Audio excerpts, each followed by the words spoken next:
Dangerous dogs have filled the headlines for much of 2010. Ever since the death of John Paul Massey in late 2009, the second Merseyside child to be killed by a dog in 3 years, the region and the country have been calling for something to be done. But who's really the threat? Are dogs the menace, or are the ones holding the lead the real problem?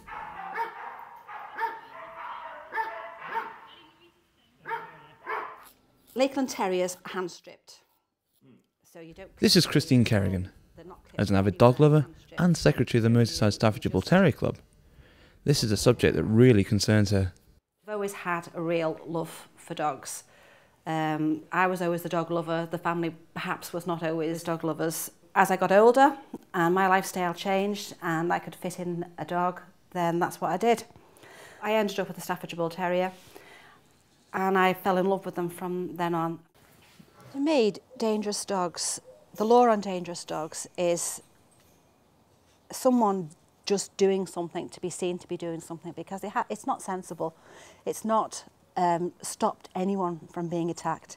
Anything that is breed specific is doomed for failure, because you have to prove breed. You have to, and any dog can be dangerous. As a child, when I was about 5 years old, I was attacked very, very badly by a dog, required hospital treatment, and my mother's arms were all bitten when she was trying to save me as well. And that dog was a corgi. Not a pit bull, a corgi. And no law on this land actually would have stopped that dog from doing what it did. The only way that you can cut down dog bites, in my opinion, is to educate people to know how to rear a dog properly. Christine met Guy Richardson, an ex-police dog handler and now dog aggression expert, at his family's dog training centre to see what he felt should be done. Do you think that there needs to be any major change in law, dog law, to stop dog bites or dog attacks? I think we've got Section 3 of the Dangerous Dogs Act, haven't we? And I think that act is all right. The Section 3 is okay, apart from the fact it presumes that the dog is guilty if it's bitten. And that's quite hard to disprove. People are buying pit bull type dogs, breeding them and selling them to their friends, and using them as status dogs, and that you're always going to have that. It's been going on for centuries. People use dogs like this. Because the people, all law in the past has always targeted the dog and penalised the dog instead of the owner. It's already against the law to use a dog for intimidation purposes. See, also there's the Offences Against the Person Act, carrying an offensive weapon. Now I'm not sure whether anyone's ever been charged with using a dog as an offensive weapon. Because technically, if that's your intention, there may be some other law to look at as well to back up the dog law or to sort of override it. This is what the police always said. The police can't police this country if they haven't got support from the public. The public are there. Now, us as members of the public, responsible owners and responsible people, are the ones that really need to identify the irresponsible people in society, criminals or irresponsible dog owners. And if we do our job properly, it can only help reduce incidents of danger to public safety, I think. So we're not all ignorant of how we treat our dogs and and about dog ownership. There's quite some sensible people that do own dogs, and maybe rather than a dog licence, it's you as a person are the one that's licensed to own a dog. I think that's a good idea. Yeah, very good. Pink is a registered pit bull. She lives at Fir Tree Animal Sanctuary in Melling, who are the only charity in the entirety of Britain to own one of these hugely illegal dogs. Obviously we're a very legal and law-abiding organisation, so we don't knowingly take in pit bull terriers. But how am I supposed to know what is a pit bull and what isn't when the waters are very muddy and the brush is broad? It's very, very difficult trying to say what is a pit bull and what isn't, because it's not what genetically is a pit bull, it's what measures to the ABDA standard.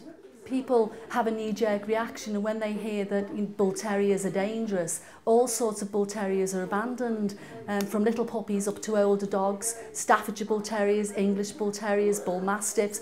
All of these dogs are abandoned inappropriately because people become afraid to have them in the home with children. It's very hard to say which dogs are dangerous and which dogs aren't, and which dogs are illegal and which dogs aren't. And I think every dog should be judged on its own merits and not vilified for being a particular breed. Staffies have become a victim of their own popularity. At the moment, if you're a dog lover, a staffy lover, all dogs should be neutered. Certainly dogs should be microchipped to make sure that owners take responsibility for their dogs, but neutering is vital. They should not be sold from pet shops, they shouldn't be sold from unlicensed breeders, people breeding from their homes. Licensed breeders have to take responsibility and say, well, we've too many of particular breeds, let's stop breeding for a year or two till we find homes for those that exist. Christine took her concerns to Picton councillor Sidorczuk. His proposed dog control order aims to tackle issues such as dogs in public and provide the likes of free microchipping. I think the legislation that was brought forward under the Dangerous Dogs Act of 1991 has been a massive failure. It is a massive failure, yes.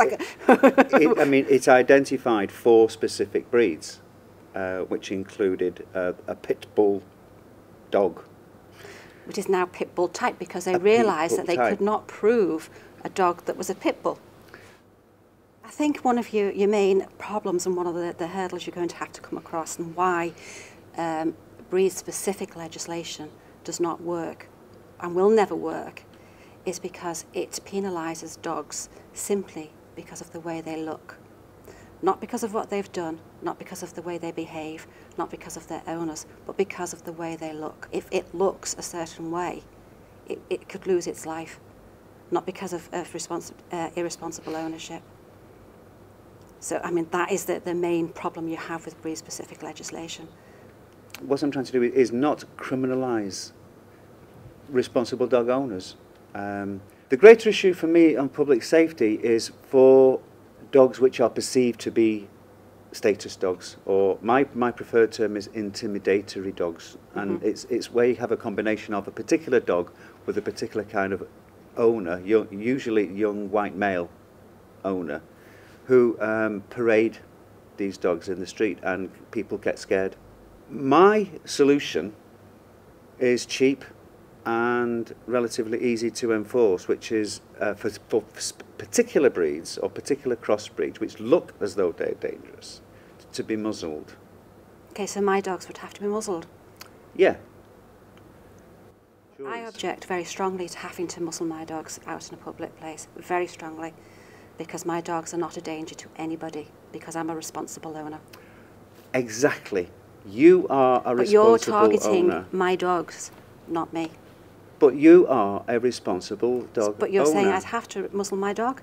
Chris, I fully admit that my proposal for the muzzling could be classed as controversial.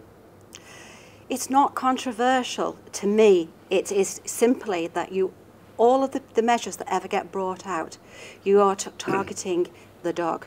The dog's not the problem. It is the owner that's the problem. And until you start targeting the other end of the lead, the owner, rather than the dog and the breed of the dog, you will still keep having these tragedies time and time again. What would you propose that would be a step forward? I would agree with the microchipping, compulsory microchipping.